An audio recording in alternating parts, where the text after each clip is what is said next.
Aí, por exemplo, vou trazer aqui um comentário, estou vendo a Rose Villarroel aqui conosco, a Sueli Teles também, o Adriano Gonçalves também está com a gente.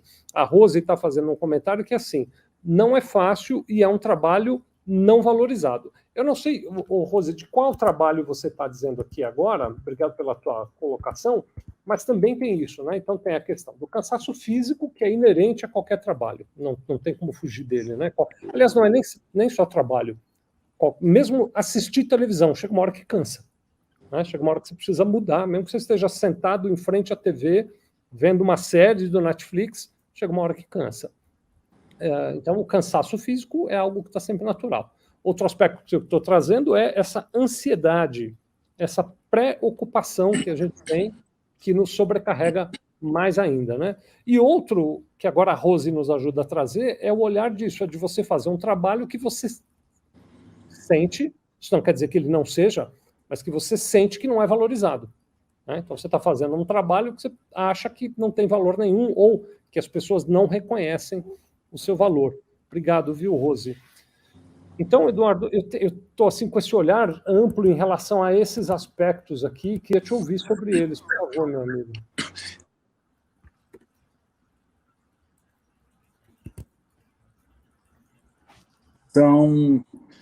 São aquelas inerentes à atividade laborativa e o seu significado, né?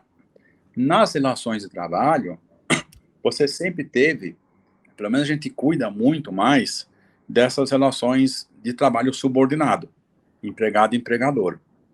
E se a gente for olhar a palavra, isso eu já falei, acho que em outra live, Sevilha, eu vou repetir aqui, mas para a palavra, para o conceito, para a palavra trabalho, a palavra vem do latim, né, que era tripalium, né, tripalium, tripalium eram aqueles 3 paus que os romanos usavam num dos membros da pessoa com corrente, eles giravam esses 3 paus, apertava a corrente para obrigar o sujeito a trabalhar, para exercer a sua atividade.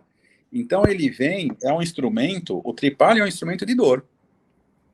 E o trabalho, ele vem com esse contexto da dor, que você muito bem mencionou, ou seja, desde a sua origem. Então, eu sempre digo isso, que Marx foi um filósofo da dor, né?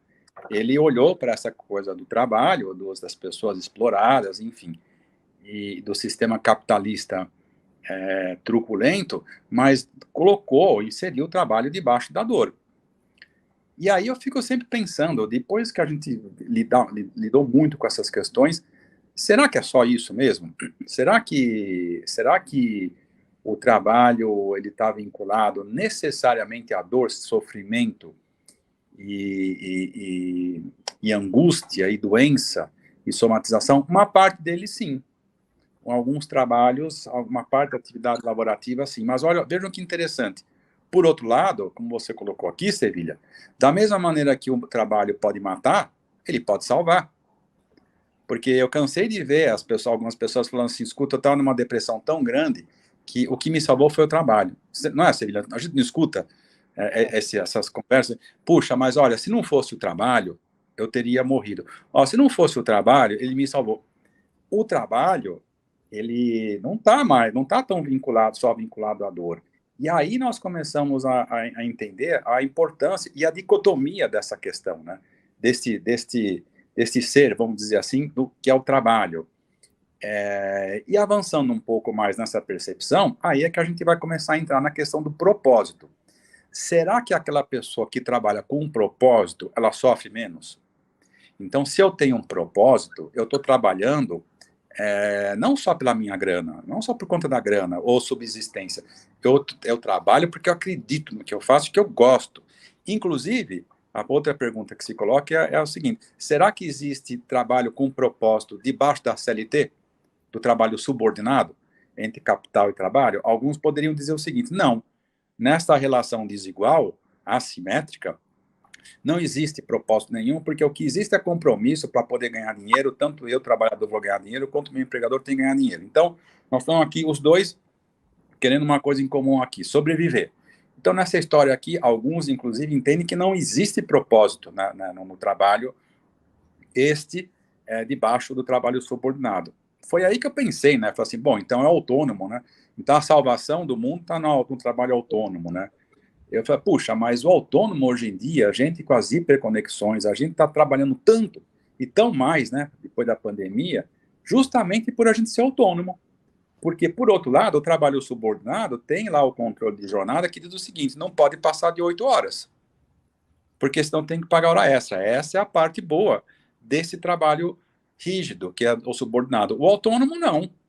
O autônomo não tem. Não, você é autônomo, filho, você me responde isso aqui a hora que eu te pedir. Não tem Então, feriado. não é o autônomo não é a salvação também, né, Celina? Não é o trabalho autônomo que vai dizer assim, então agora, para você encontrar o seu propósito, vá ser autônomo. Não. Eu acredito que é uma coisa, o buraco é mais embaixo, né, Celina? A questão do propósito, tá, é uma questão subjetiva e está muito vinculado à maneira com que a pessoa vê, olha para o seu trabalho. Agora, pode acontecer também isso aqui, né, Silvia? Só para terminar aqui. O sujeito é contratado para exercer um trabalho com propósito e no meio do caminho ele perde propósito. Porque ele fala assim, aqui ninguém tem propósito, eu tinha, mas eu perdi também meu propósito no meio do caminho. Então, são essas indagações que, na minha opinião, são muito instigantes. E você vê que são muito desafiadoras, né? Nessa questão laborativa, nessa questão que nós estamos colocando aqui, trabalho com propósito, sem propósito, a gente tem muita pergunta aqui que, sinceramente, eu não sei se nós vamos conseguir dar todas as respostas, ou seja, talvez a gente fique com mais pergunta do que resposta. Mas o objetivo também do nosso encontro é provocar, né? É refletir, fazer as pessoas pensarem junto com a gente, né?